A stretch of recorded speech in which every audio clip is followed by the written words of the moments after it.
I'm kind of curious, Ahmed, how do you interpret that quote? Man, I'm gonna let you keep going. So we were recording the third episode of the Life of the Brotherman podcast, and what happens is, and this doesn't happen often, but Jeremy was speaking, so I thought it'd be a good time to take a couple notes about some questions I wanted to ask. So I zoned out of the conversation and I was just looking at my notebook. And in that moment, that brief period in time, that's when Jeremy asked me a question.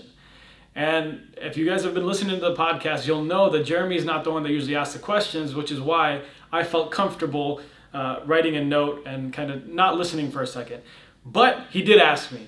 And so in that moment, when he asked me, I was totally unprepared. Instead of asking him for clarification or asking, hey, Jeremy, what does this mean? Or asking him to repeat the question even, I decided in my head that I'm not going to look dumb. I'm just going to roll with it. And here's what happened. I'm kind of curious, Ahmed, how do you interpret that quote? Man, I'm going to let you keep going. Like that's, your understanding is the same as my understanding, right?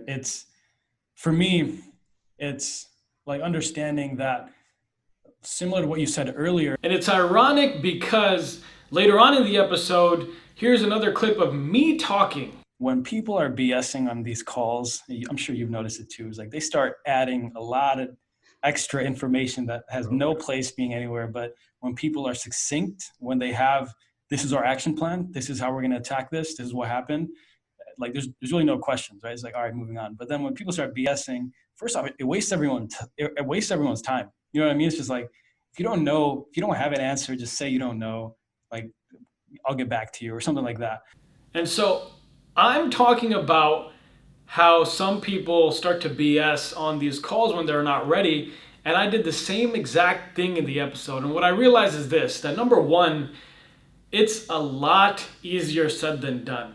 All these things that we're talking about in Life of the Brotherman, leadership principles, all this stuff, it's easy in theory. We can talk about this all day.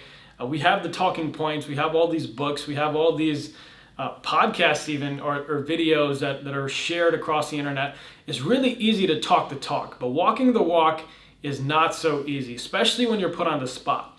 And the second thing is that anytime you do something because you're not trying to look dumb, anytime you make a decision thinking that, hey, I'm going to do this so I don't look dumb, in those situations, that's when you will look the most foolish. Remember that. Thank you for watching this video. If you want more content like this, make sure you like, share, subscribe, and check out our podcast where Jeremy and I have a full-length discussion on different topics pertaining to leadership. The links are in the description below.